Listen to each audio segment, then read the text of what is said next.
Hello everyone.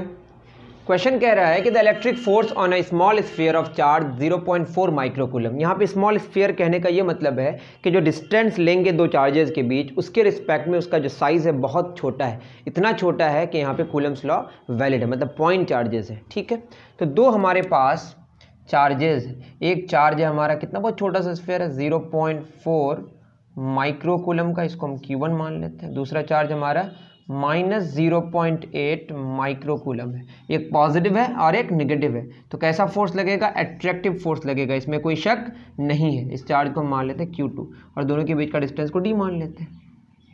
Q1 charge और ये Q2 charge, दोनों के बीच का डिस्टेंस D, जो कि बहुत छोटा होगा, लेकिन चार्ज जिस बॉडी में है उसका जो साइज है उसके रिस्पेक्ट में उसका डिस्टेंस बहुत ज़्यादा है। ठीक है, तो हम इन चार्जेस को बोलेंगे पॉइंट चार्जेस। जितना फोर्स 0.4 माइक्रोकूलम माइनस 0.8 माइक्रोकूलम पर फोर्स लगाएगा उतना ही फोर्स ये वाला भी इस पर उतना ही लगाएगा, बस एक दूसरे के ऑपोजिट होगा। वो समझते हैं। देखिए, what is the distance between the two spheres. Distance मांगा है तो हमें पता है फोर्स का formula K Q1 Q2 over D square. Air की बात करी जा रही है, स्मॉल की बात समझ आ गई कि पॉइंट चार्जेस है, पॉइंट चार्जेस है तो कूलम्स लॉ हम यहाँ पे अप्लाई कर सकते हैं। फोर्स गिवन है 0.2 न्यूटन। के का वैल्यू एयर में कितना होता है 9 × 10⁹। Q1 कितना 0.4, माइक्रो का मतलब होता है 10⁻6, याद रहेगा, माइक्रो का मतलब है 10⁻6। उसके बाद यहाँ फिर माइक्रो है 0.8, में बस मैग्नीट्यूड ले रहा हूँ अभी। हम तो एट्रैक्टिव जानते हैं, जो फोर्स होगा कैसा होगा, एट्रैक्टिव होगा, क्योंकि एक पॉजिटिव है और एक नेगेटिव है। 10⁻⁻6 कूलम में आ जाएगा, माइक्रो हटा दिया हमने। डिस्टेंस निकालना है तो नीचे क्या होगा, डिस्टेंस का स्क्वायर। बहुत सिंपल, इसको यहाँ पे मैं सॉल्व कर लेता हूँ अच्छे से। तो d का स्क्वायर इज इक्वल टू क्या हो जाएगा, ये सीधे हम कैंसिल कर देते हैं, 2 × 2 = 4, पॉइंट उड़ गया, बहुत इजी था ये।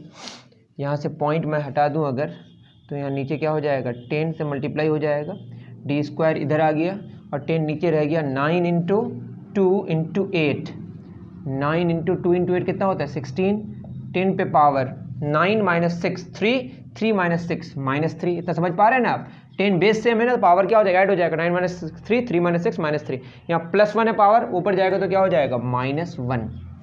तो d square is equal to 144 × 10 पे पावर -4, that is d is equal to, इस पार आ जाएगा हमारा स्क्वायर रूट। तो d इज इक्वल टू 144 का स्क्वायर 12, 10⁻⁻4 का 10⁻², ये क्या आएगा, मीटर।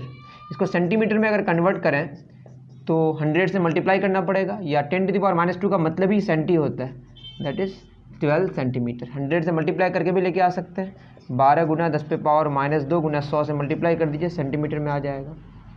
ठीक है, सिंपल सी बात है। तो इतनी बात आपको क्लियर हो गई। क्या d कितना, डिस्टेंस कितना है दोनों के बीच, वो आया 12 सेंटीमीटर। दूसरा क्वेश्चन क्या कह रहा है, बहुत ही ईजी क्वेश्चन था ये। सेकंड कह रहा है what is the force on the second sphere due to the first. तो जितना यहाँ बोले the electric force on a small sphere of charge 0.4 microcoulomb due to another small sphere of charge -0.8 microcoulomb in air is 0.2 newton. तो एक की वजह से दूसरे पे कितना फोर्स लग रहा है, 0.2 न्यूटन। तो क्वेश्चन में कह रहा है दूसरे पर कितना फोर्स लगेगा फर्स्ट की वजह से, दूसरे पर कितना लगे, जितना फोर्स पहला दूसरे पर लगाएगा उतना ही फोर्स दूसरा भी पहले पर लगाएगा, बस दोनों एक दूसरे के क्या होगा, ऑपोजिट होगा। तो आंसर क्या होगा, 0.2 न्यूटन। और चूंकि पॉजिटिव और नेगेटिव है तो कैसा आंसर होगा, मतलब किस तरह का नेचर होगा, एट्रैक्टिव। बात समझ आ रही है। तो बहुत ही ईजी क्वेश्चन था। इसका सेकंड पार्ट इसमें बोल रहा था कि दूसरा पर कितना फोर्स लगा, क्या लगा, what is the force on the second force, second force पर, I am sorry, second sphere पर कितना फोर्स लगा। जितना फोर्स फर्स्ट स्फीयर ने सेकंड स्फीयर पर लगाया उतना ही फोर्स सेकंड स्फीयर भी फर्स्ट पे लगाएगा, न्यूटन का थर्ड लॉ। ठीक है, उम्मीद करता हूं कि आप समझ पा रहे हैं। Thank you very much.